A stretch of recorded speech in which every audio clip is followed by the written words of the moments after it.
इस कहानी की शुरुआत में हम आरती को देखते हैं, जिसकी सुहागरात थी और वह अपने कमरे के अंदर बैठी हुई थी। बड़े अफसोस की बात है, आरती अपने कमरे के अंदर अकेली बैठी हुई थी। अभी उसका पति अजय उसके पास नहीं आया था। वो अपने दोस्तों के साथ मस्ती करता हुआ फिर रहा था। और दोस्तों, एक और हैरानी वाली बात, आरती के कमरे के जस्ट सामने बाहर वाले कमरे में एक आदमी और भी था, जिसका चेहरा हमको दिखाई नहीं पड़ रहा था, क्योंकि उस आदमी ने अपने चेहरे पर मास्क लगा लिया था। आरती अपने पति अजय को कॉल करती है और उससे पूछती है कि आखिर तुम कब तक आओगे।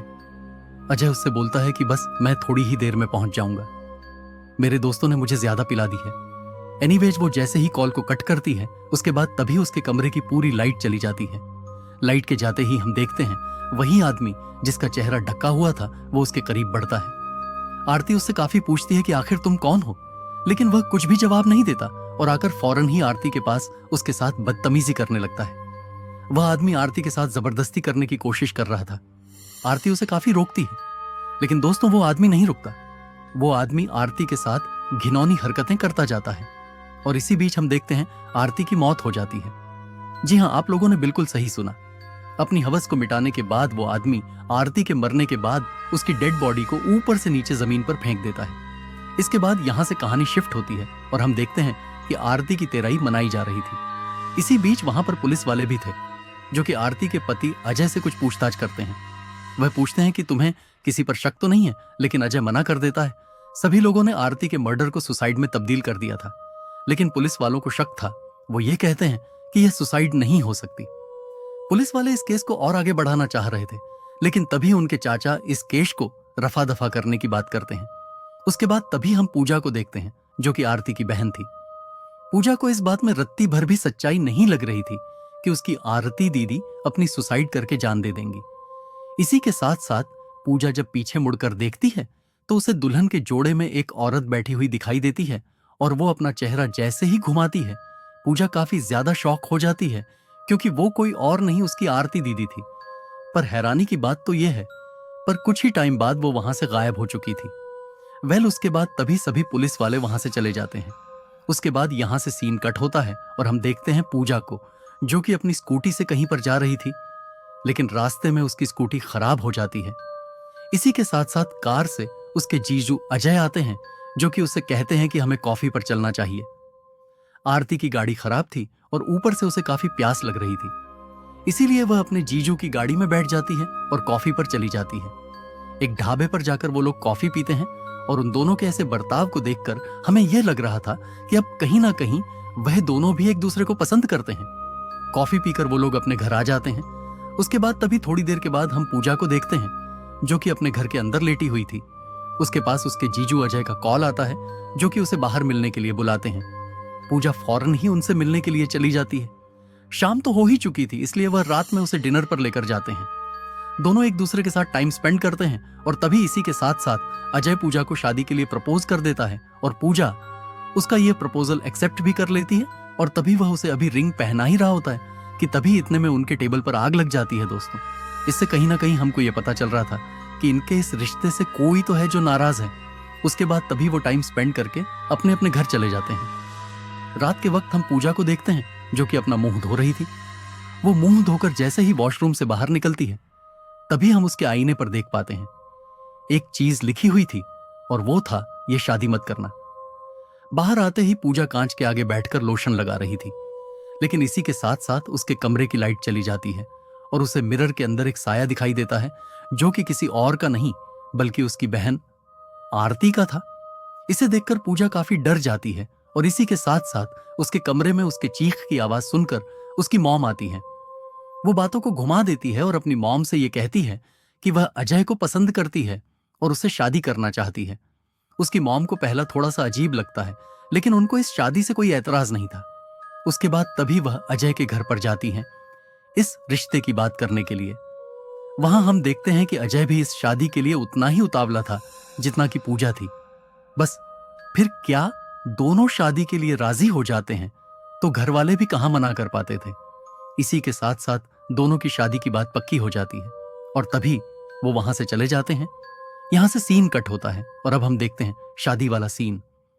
शादी वाले दिन पूजा मिरर के आगे बैठकर तैयार हो रही थी और इसी बीच उसकी माँ आ जाती है।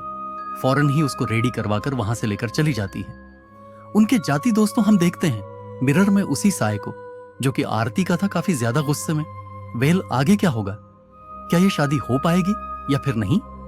देखिए, ये लोग शादी करने के लिए एक मंदिर के अंदर चले जाते हैं। आरती को मरे अभी ज्यादा टाइम भी नहीं हुआ था और ये लोग खुशी खुशी शादी कर रहे थे। इसी के साथ साथ हम वहां पर देखते हैं कि आरती की आत्मा वहां पर पहुंच जाती है। जी हाँ दोस्तों, और वह पूजा के जोड़े के अंदर आग लगा देती है। बड़ी मुश्किल से उस आग को बुझाया जाता है और दोनों की शादी कंटिन्यू कराई जाती है। और इसी के साथ साथ हम देखते हैं कि उनकी शादी संपन्न भी हो जाती है। शादी की पहली रात को, सुहाग रात वाले दिन, हम पूजा को देखते हैं जो कि अजय का इंतजार कर रही थी। इस रात भी अजय आने में लेट हो गया था। उसके बाद तभी थोड़ी देर के बाद अजय उसके करीब आता है। वो पूरी तरीके से रोमांस के मूड में था, लेकिन पूजा उससे बोलती है कि मैं चेंज करके आती हूँ। और तभी पूजा वॉशरूम के अंदर चेंज करने के लिए जैसे ही जाती है, दरवाजा खोलते ही वह देखती है उसकी बहन आरती की आत्मा वहां पर बड़ी ही गुस्से में खड़ी हुई थी। और इसी के साथ साथ वो आरती की आत्मा उसके शरीर के अंदर प्रवेश कर जाती है। थोड़ी देर के बाद पूजा वॉशरूम के अंदर से बाहर निकलती है, लेकिन वह पहले से काफी बदली हुई थी। दोनों एक दूसरे के करीब आने की कोशिश करते हैं और पूरी रात रोमांस करते हुए निकाल देते हैं। उसके बाद तभी सुबह होती है। सुबह के वक्त दोनों की आंख खुलती है। अजय उससे कहता है, कल रात तो तुमने कमाल ही कर दिया। लेकिन दूसरी तरफ हम पूजा को देख पाते हैं जिसे रात का कुछ भी याद नहीं था। जी हाँ दोस्तों, उसके बाद तभी वह रेडी होकर नीचे जाती है। नीचे बाबूजी बैठे हुए थे, लेकिन नीचे जाते ही आरती की आत्मा उसके शरीर के अंदर फिर से प्रवेश कर जाती है। और तभी पूजा बाबूजी के करीब जाती है और उनके साथ बदतमीजी करने लगती है। कहीं ना कहीं वो पूजा नहीं थी, कोई और था जो कि उससे ऐसा करवा रहा था। और वह कौन था वह तो आप जानते ही हैं। उसके बाद तभी होश में आते ही वह वहां से चली जाती है। फिर हम देखते हैं कि पूजा चश्मा देने के लिए चाचा जी के पास जाती है। जाते वक्त ही आरती की आत्मा उसे अपने कब्जे में कर लेती है और वह जैसे ही उनके कमरे के अंदर उनका चश्मा देने के लिए जाती है, तभी उनके साथ भी वह वही बदतमीजी करना शुरू कर देती है, जैसे कि उनका हाथ अपने आप ही पकड़ा लेना और भी काफी कुछ। और चाचा जी के रिएक्शन को देखकर हमें ऐसा लग रहा था कि उनका भी मन पिघल चुका था। तभी वो उनके रूम से बाहर आती है और हम देखते हैं कि उसके पीछे आरती की आत्मा बड़े ही गुस्से में खड़ी हुई थी। उसके बाद फिर हम देखते हैं पूजा को, जो कि अपने देवर धीरज को नाश्ता देने के लिए जा रही थी। वो जब वहां पर पहुंचती है तो धीरज उससे बोलता है कि आप क्यों आई, मैं खुद ही ले लेता। लेकिन उसे तो आरती की आत्मा फिर से अपने कब्जे में कर लेती है और वह धीरज के साथ भी वही बदतमीजी करना शुरू कर देती है। लेकिन धीरज उसकी ये हरकतें सह नहीं पाता। वह उससे कहता है कि तुमने आज के बाद ऐसी हरकतें करी तो तुम सोच लेना। वो उससे गुस्सा हो जाता है और उसे काफी डांटता है। उसके बाद तभी पूजा अपनी सब्जियां काट रही थी। इसी बीच उसका हाथ कट जाता है और तभी उसके पास मंगल काका आते हैं। वह आकर उससे कहते हैं कि मैं तुम्हारी मजबूरी जानता हूं, तुम किसी घर की बहू बनकर आई हो, पर लेकिन तुम्हारा डिसीजन तुम्हारे ऊपर भारी ना पड़ जाए बेटा। पूजा को कुछ भी समझ में नहीं आता और इसी के साथ साथ पूजा उससे आरती के बारे में पूछती है, लेकिन मंगल काका बातों को घुमाकर वहां से चला जाता है। उसके रिएक्शन को देखकर हमको यह लग रहा था कि वह कुछ ना कुछ आरती के बारे में जरूर जानता है।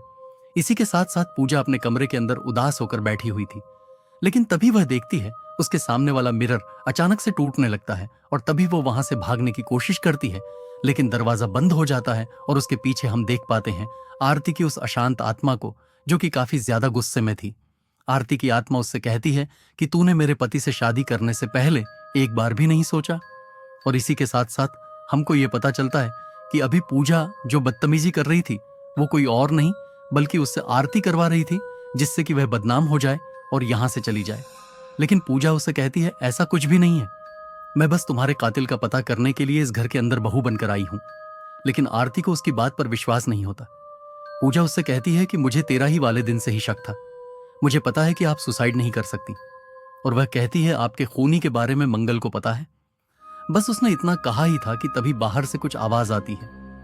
बाहर हम देखते हैं कि मंगल ऊपर वाले कमरे से नीचे गिर गया था, लेकिन उसकी सांसें अभी भी चल रही थी और उसे हॉस्पिटल ले जाने की सभी लोग बात कर रहे थे। पूजा भी वहां पर पहुंच जाती है और बाबूजी सभी लोगों से कहते हैं कि जब से आरती की मृत्यु हुई है तब से इस घर के अंदर कुछ भी अच्छा नहीं हो रहा है। इसीलिए हम कल सुबह कुलदेवी के मंदिर चलेंगे दिया। और तभी धीरज को छोड़कर सभी लोग कुलदेवी के मंदिर जाने के लिए तैयार हो जाते हैं। उसके बाद तभी हम सुबह देखते हैं वह लोग कुलदेवी के मंदिर जा रहे थे। जाते वक्त आरती बाबूजी से आरती के बारे में बात करने की कोशिश करती है, लेकिन वह अपने चाचा की वजह से बात नहीं कर पा रही थी। इसी बीच हम देखते हैं वो लोग एक ढाबे पर नाश्ता करने के लिए रुकते हैं। ढाबे पर बाबूजी चाचा जी को एक कोल्ड ड्रिंक पिलाते हैं, लेकिन उसको पीते ही उनकी तबीयत अचानक से खराब होने लगती है और इसीलिए वह उन्हें वहीं पर छोड़कर चले जाते हैं। वह उनसे कहते हैं कि हम लौटते वक्त तुमको पिक कर लेंगे। जब वो लोग आगे की तरफ बढ़ ही रहे होते हैं, इसी के साथ साथ अब पूजा उनसे बात करती है आरती के बारे में।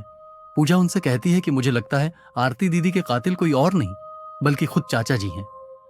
पूजा को अपने चाचा पर शक था, लेकिन तभी बाबूजी उससे कहते हैं, नहीं बेटा, तुम्हें कोई गलतफहमी हुई है। तुम्हारी आरती दीदी को तुम्हारे चाचा ने नहीं बल्कि मैंने मारा था। दोस्तों, ये सब सुनकर पूजा के पैरे तलों जमीन खिसक जाती है। वो उससे कहते हैं कि उस रात मैंने कुछ ज्यादा ही पी ली थी और गलती से आरती के कमरे के अंदर चला गया। मैं उसे मारना नहीं चाहता था, लेकिन वो मर गई।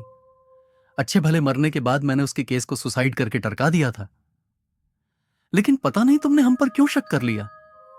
वो उससे कहते हैं कि अब तुम्हें भी वहीं जाना पड़ेगा जहां तुम्हारी दीदी गई है। इसी के साथ साथ पूजा फौरन ही उसकी कार से निकलकर जंगल की ओर भागती है और वो लीचड़ आदमी उसके पीछे पीछे उसको पकड़ने के लिए भागता है। इसी के साथ साथ हम देखते हैं दोस्तों, रात काफी ज्यादा हो गई थी और पूजा अभी भी अपनी जान बचाकर उस लीचड़ आदमी से भाग ही रही थी। उसका बाबूजी उसके पीछे ही उसको पकड़ने के लिए भाग रहा था और तभी छिपने के लिए पूजा अपने आप को पत्तों के अंदर छुपा लेती है और वह आगे की ओर निकल जाता है। थोड़ी देर बाद जब वह पत्तों से बाहर निकलती है तो देखती है कि अब उसके बाबूजी ने उसको पकड़ लिया था। अब पूजा पूरी तरीके से फंस चुकी थी और वो उसे मारने के लिए उसके करीब बढ़ रहा था। लेकिन रुको, इसी के साथ साथ पूजा अपनी बहन आरती को आवाज लगाने लगती है।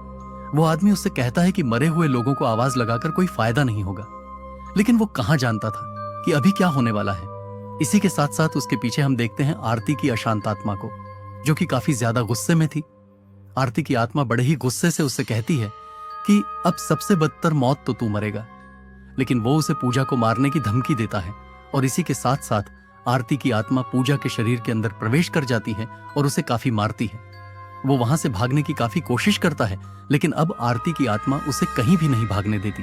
वो उसका गला जोर से दबाकर उसकी बड़ी ही बेरहमी से हत्या कर देती है, या फिर कह लो कि वो अपना बदला पूरा कर लेती है। उसकी मौत के बाद आरती की आत्मा वहां से गायब हो जाती है और इस घटना के बाद से कभी भी उसने आरती की आत्मा को नहीं देखा।